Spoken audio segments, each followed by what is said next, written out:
Yo recién cuando te escuchaba que repasabas eso que le llaman currículum más académico de los últimos años, no puedo dejar de mencionarme que soy un hijo de un sistema científico, tecnológico nacional y de la educación pública a nivel nacional que tuvo una crítica de doctores intentando elevar un número que se suele usar como estadística, que es una estadística que a veces no dice mucho, pero que es que Argentina tenía apenitas en el 2003, cuando empezó esa gestión, un doctor cada 1000 habitantes, pensando en que los doctores son aquellas personas que hacen investigación para producir conocimiento científico, y con lo que fue primero la reconversión, y no la reconversión, sino recuperar lo que había en ciencia y tecnología, lo que fue lo que hizo Néstor Kirchner los primeros años, entre el 2003 y el 2007, que fue primero una de las primeras decisiones que tomó fue aumentar el monto de las becas de los becarios del CONICET y los salarios de los investigadores del CONICET.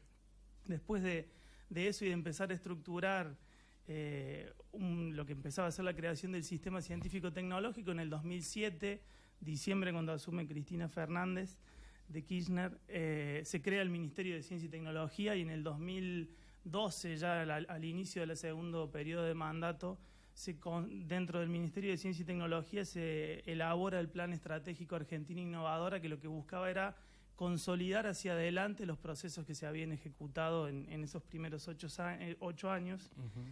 Yo soy hijo de eso, y por ende, y como ya lo habrán notado, hablo desde una subjetividad que me imprime una mirada política e ideológica que tiene para mí la producción del conocimiento y cómo ese conocimiento impacta en la vida de las personas que comentábamos recién. Si uno repasa yo decía que desde mi subjetividad, para mí producir conocimiento, hacer ciencia, hacer innovación, desarrollos tecnológicos, tiene que servir para mejorarle la vida a las personas, si no nos sirve de mucho. Si no nos sirve para mejorar la vida de las personas y de los sectores populares, de su consumo, de su acceso a la vivienda, de su acceso a la movilidad en el territorio nacional, etcétera, o el acceso a la información, como uno podría pensar lo que fueron los proyectos de los ARSAT y la soberanía en las telecomunicaciones, no creo que sirva de mucho. Lo que uno ve en ese sentido, y uno repasa un poco, si uno repasa lo que son como los 3 grandes objetivos de ese Plan Argentina Innovadora 2020, decían, por un lado, aumentar la productividad de las industrias del país. En un segundo término, hablaba de modificar la matriz productiva de un país que tiene una matriz productiva primarizada, de producción de materias primas para el mercado internacional.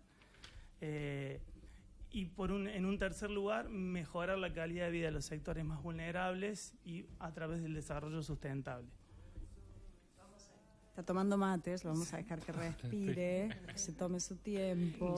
Esos son los objetivos del plan Argentina Innovadora 2020, que se presentó en el año 2012, que fue visto como un hito porque, como decía antes, hubo en una primera etapa una recuperación del sistema, y en una segunda etapa lo que se buscaba era consolidar y realmente poner a la Argentina como un país a nivel global de aquellos que están discutiendo y produciendo conocimiento. Argentina ha dado muchas muestras con sus premios Nobel y demás, pero no solo con eso, sino también con la cantidad de investigadores, de científicos, de tecnólogos que tiene, de un aumento y una muy buena producción en los últimos años. Lo que sí uno ve que a través de lo que va pasando en el tiempo, en estos años, es un retroceso muy fuerte en ese proceso. Pero volviendo a la idea de por qué la ciencia, retomo la idea del mejorar la calidad de vida, retomo la idea de la necesidad de que los científicos pongan en su agenda, antes que su crecimiento personal, en hacer el último desarrollo científico en el campo de estudio en el que están, que no dejen eso, pero que también a veces como científicos formados, sobre todo en el sector público, porque quienes nos financian en los países de América Latina y en todos los países del mal llamado tercer mundo, quienes financian la producción científica son en un 95% los estados. Esto, si uno mira los países denominados centrales, hay mucho financiamiento de las empresas de esa producción de conocimiento, y por ende son las empresas las que se apropian de esa producción, que es un poco lo que está promoviendo el macrismo hoy en día. Es decir, bueno, lo que queremos hacer es que el conocimiento llegue a las empresas y que sean las empresas los que le saquen el jugo a ese conocimiento, cuando nos olvidamos que quienes financian ese trabajo de investigación son todos los vecinos cada vez que van a comprar un litro de leche y pagan IVA cuando compran ese litro de leche, o están financiando la formación de las personas en la universidad pública y en los centros científicos tecnológicos que hay a nivel nacional.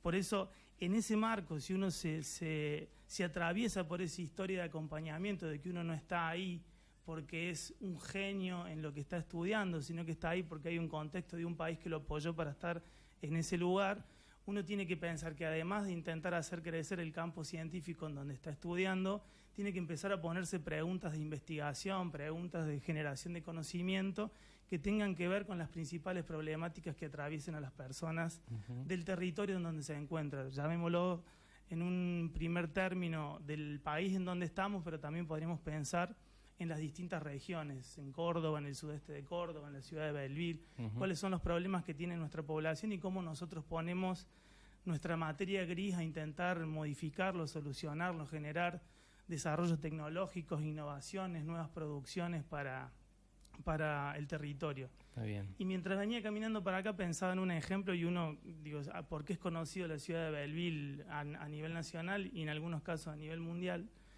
Tiene que ver con lo que fue un desarrollo tecnológico, una innovación que fue pasar de la pelota con tiento a la pelota sin tiento.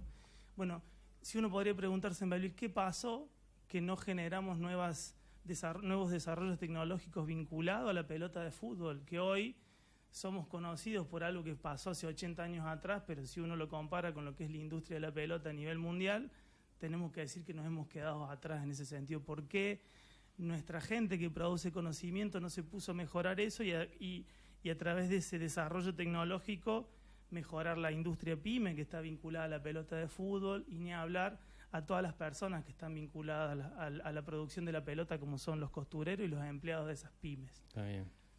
Digo, ahí como para traerlo a un ejemplo muy, muy territorial, pero podríamos pensar en varios otros, y ahí hay un desafío muy fuerte, y dentro de la gran amargura que uno le puede ver lo que ha pasado en los últimos años, de cómo inclusive sosteniendo un mismo ministro y siendo el presidente del CONICET, alguien que también estaba en las primeras líneas de ese Ministerio de Ciencia y Tecnología de la Nación, cómo se ha destruido lo que es el sistema nacional. Y también puso en evidencia esta situación que uno puede decir, una situación trágica y que uno le puede preocupar, pero también puso en evidencia que no hay ciencia, tecnología e innovación si no hay un proyecto de desarrollo nacional.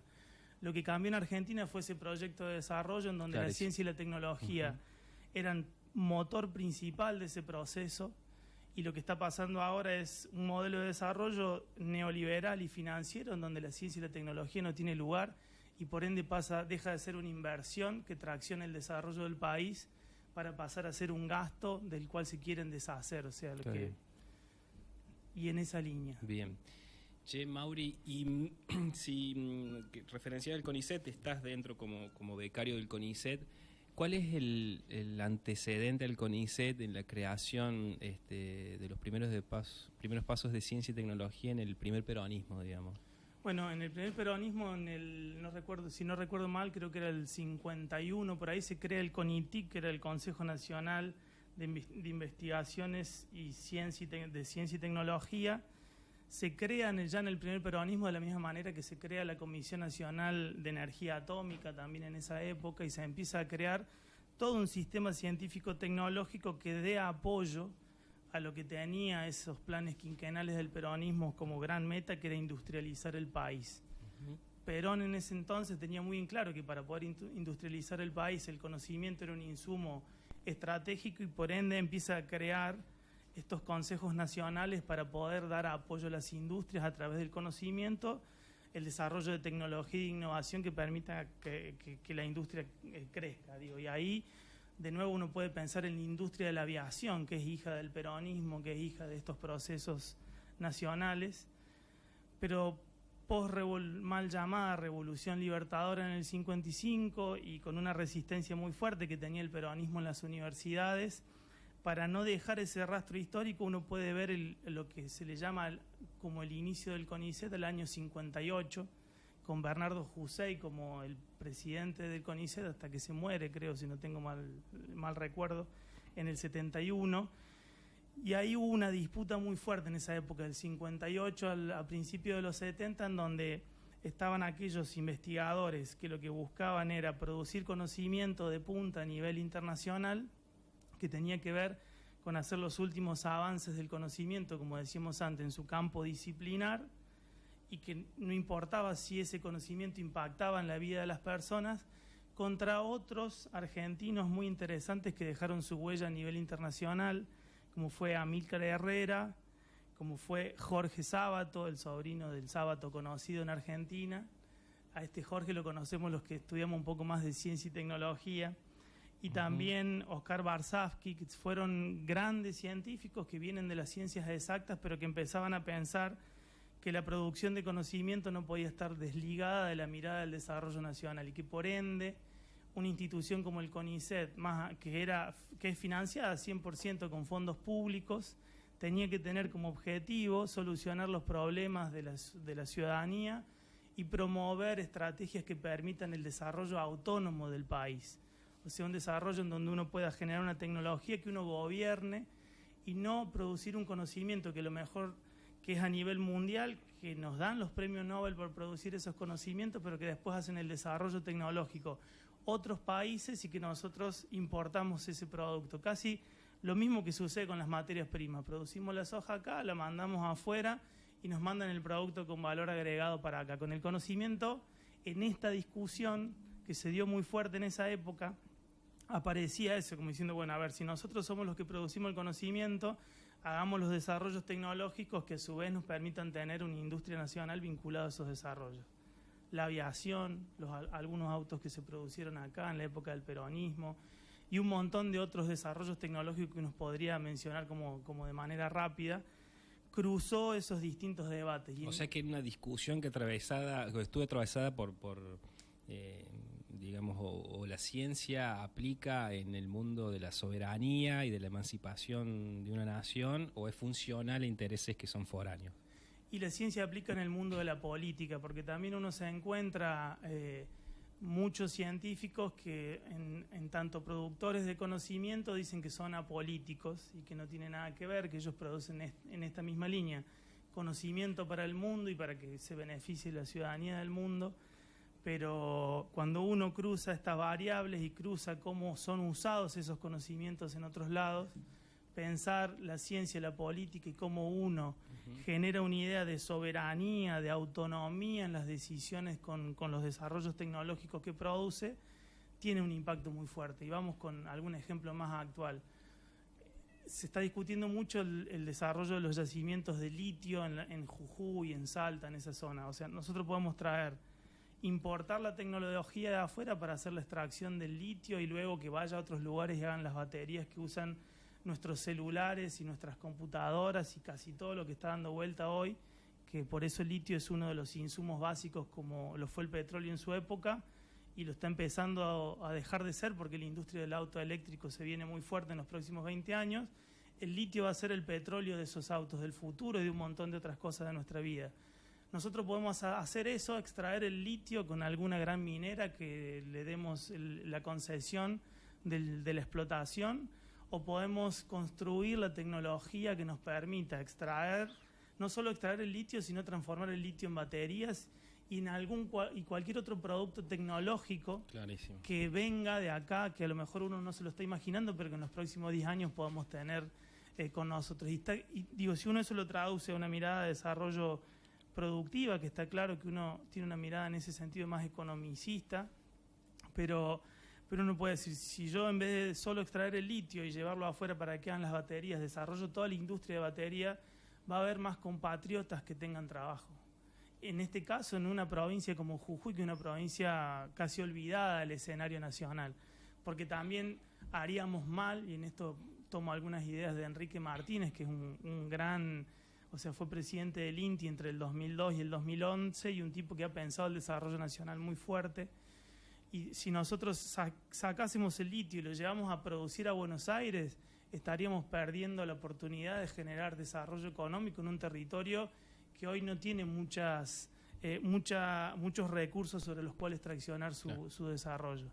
El desafío sería hacer industria de litio en la propia Jujuy y en Salta. Eso es como casi lo ideal, pero bueno, hay todo un desafío. Esto no es una discusión, esta discusión entre Hussein y esta gente de los pensadores latinoamericanos en ciencia, tecnología y desarrollo, que decía Oscar Barzázki, Amílcar Herrera, está Sadowski también, que fue el tipo que trajo la primera computadora a Argentina, que fue Clementina, y a su vez fue uno de los que en la noche de los bastones largos, en el 66, fue una de las personas a las cuales la dictadura persiguió, y vos recién lo referenciabas, Ariel. O sea, Argentina empezó con ese desarrollo del peronismo muy fuerte, se empieza a consolidar el sistema científico-tecnológico, y en el 66 se produce esta intervención a la Facultad de Ciencias Exactas en la UBA y a otros lugares en donde hay producción de conocimiento, y genera una emigración de 1.500 investigadores. Se van del país gente que hacía 20 años que se venían formando, porque también otro dato a tener en cuenta es que para formar a un doctor vos necesitas toda la educación primaria, la secundaria, la licenciatura, que son 5 años, y como mínimo 5 años más de doctorado. Estamos hablando de 30 años de la educación pública invirtiendo en una persona para que pueda aportar al desarrollo de su país. Por eso tampoco le tenemos que dejar este conocimiento a las empresas, porque Argentina tiene una matriz de educación pública muy fuerte. Y en esa migración se van 1.500. En lo que fue el proceso de repatriación de investigadores del 2003 al 2015, volvieron 1.300. Si hacemos la cuenta de un año a otro, 200 abajo. Estamos todavía 200 abajo. Romper basta un día, ya nos lo demuestra el macrismo también, que romper basta en unos pocos años, y construir hacen falta muchos años.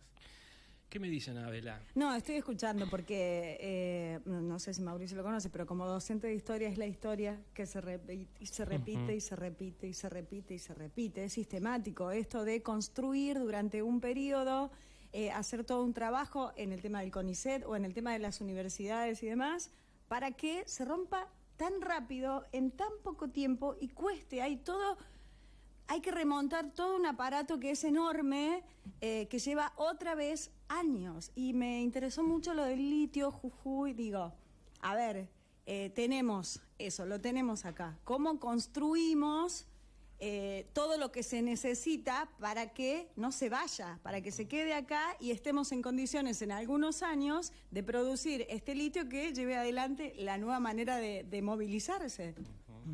En eso me quedo pensando, lo escuchaba atentamente, me interesa mucho. Está bien. Digo, desde lo histórico, cómo se rompe todo en tan poco tiempo, y desde el potencial que tiene este país, que lo tuvo siempre, y cómo nos encanta venderle a los demás lo que nosotros hacemos, ¿no? Esto de la manufactura, que después se convierte, de la materia prima, que se convierte en manufactura, y que nosotros compramos eso. Es más o menos lo que pasó en los últimos días con ir a India a pretender vender naranjas o limones o esa historia, ¿no? Y comprar electrodomésticos, o que nos manden electrodomésticos. Exactamente. Es una historia de que no termina nunca. Que no termina nunca. Obviamente funcional, estoy ahí leyendo que lo sugiero con énfasis al libro o librito, lo uso en diminutivo porque es breve, pero es contundente, clarísimo, pedagógico, de Claudio Scaletta, que se llama La recaída neoliberal, que es del 2017, en donde es una introducción a la economía y un marco contextual de lo que se vino y lo que él predecía en el 2017 que se venía. Y entre otras cosas habla de que los proyectos neoliberales como este desestiman, digamos, ningunean, olvidan, al estar parados sobre el mundo financiero o la producción primaria solamente, el entramado productivo. Y vos recorrías con mucha precisión la conexión entre ciencia y tecnología, o el plan Innovador 2020, que estaba orientado a fortalecer, a desarrollar, a ampliar las capacidades del entramado productivo, porque se presupone que desde ahí viene la generación de riqueza y la creación de trabajo. Y Scaletta dice, a este proyecto no le interesa la generación de empleo, no le interesa el trabajo, concentra en el mundo financiero, en el mundo primario, su mirada, digamos, su política, y se olvida de la generación de empleo. Y obviamente con esta conexión histórica que haces, del 46 al 66, la noche de los lápices, los antecedentes del CONICET, uno ve claramente ciertas líneas que se repiten, y como dice Anabela, en clave o en perspectiva histórica. ¿Qué otro rasgo, qué otro dato para ir cerrando tenemos del presente en términos de lo que pasa, de lo que acontece en el mundo de la ciencia y la tecnología? Y uno muy fuerte que a mí me pasa por conversar con gente que hace sobre todo investigación experimental, en donde todavía la mayoría de los insumos son importados. Ellos lo que te dicen es, nosotros tuvimos reducción de subsidios, o sea, el Estado nos da menos plata para las investigaciones que tenemos que hacer. A su vez, una devaluación del casi el 100% que tuvimos el año pasado. Entonces, si yo, tengo menos plata y a su vez los insumos me salen el doble, la capacidad de investigar que yo puedo tener con mis equipos de investigación es nula. Sumémosle el escasísimo aumento de los salarios, inflación del 47, el 50% y un aumento para los investigadores del CONICET y los becarios del 25%.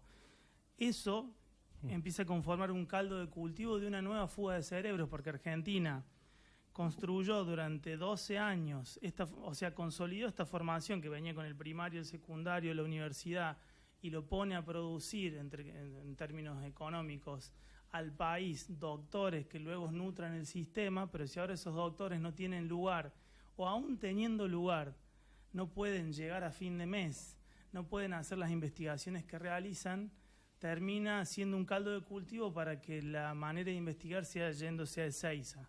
Me pasó con algunos más viejos que te empiezan a decir yo me voy a ir 6 meses y vuelvo 6, porque lo que los trae son los que los hizo volver, su familia, sus nietos. Pero no pueden hacer investigación acá si no se van a otro lado.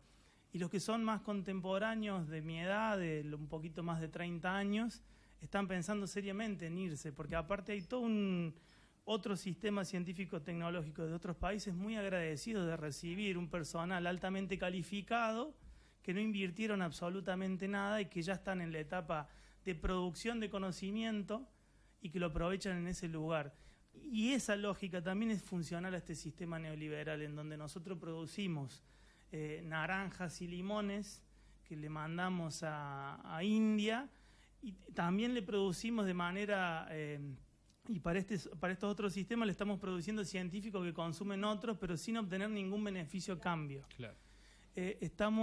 Y a su vez, si queremos reconstruir esto, nos va a volver a llevar un montón de tiempo. Yo por eso, yo creo que no resistimos 4 años más en este sentido. Yo creo que muchos compañeros, si este proyecto político sigue 4 años más, van a estar mirando otros lugares en donde poder hacer ciencia, investigación y tecnología, porque Argentina hoy no está siendo un lugar, por más que el discurso del ministro siga siendo que él se quedó para garantizar el funcionamiento del CONICET, que aún siguen entrando 400 investigadores por año en la carrera del CONICET. Yo les mencionaba la Argentina innovadora recién.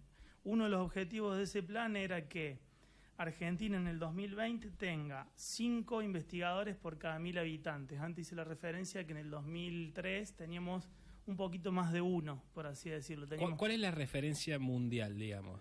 ¿Cuántos científicos por habitante? Los países que más invierten en ciencia, Alemania, Israel, India misma, Estados Unidos tienen más de 10, 12, 14. Cada 1000. Cada 1000 habitantes. Bien.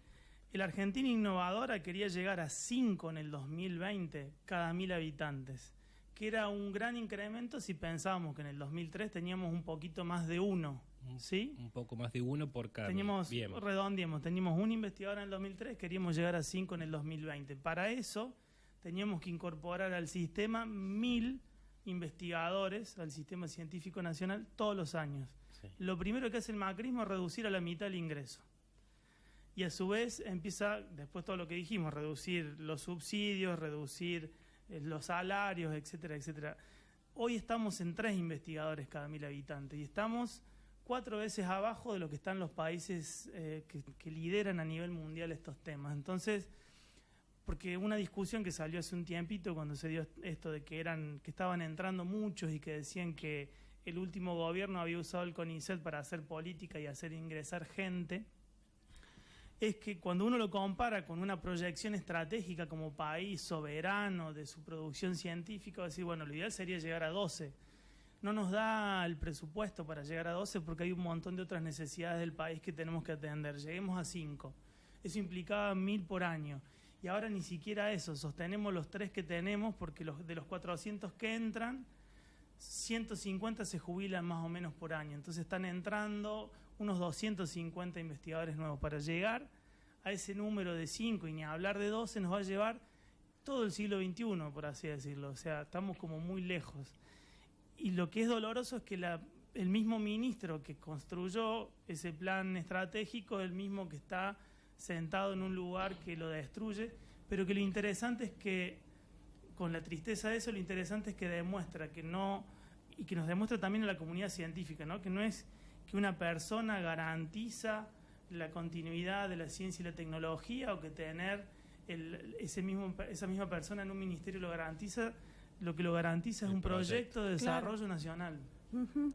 Y el otro tema es que no le garantizamos un contexto para que esos científicos, pocos que están ingresando, se queden en este país, sigan eligiendo el país. No se lo garantizamos. Claro. O sea, seguimos preparando científicos para que se vayan. A mí me tocó escuchar con mucha tristeza a algunos de los 1.300 que volvieron, hoy repreguntándose por qué se volvieron, porque mucha gente de la que volvió resignó plata de su bolsillo, de su calidad de vida, por así decirlo, en los términos más capitalistas, para volverse a sus pagos, a donde tenía la gente que quería, y también apostar al desarrollo de un país.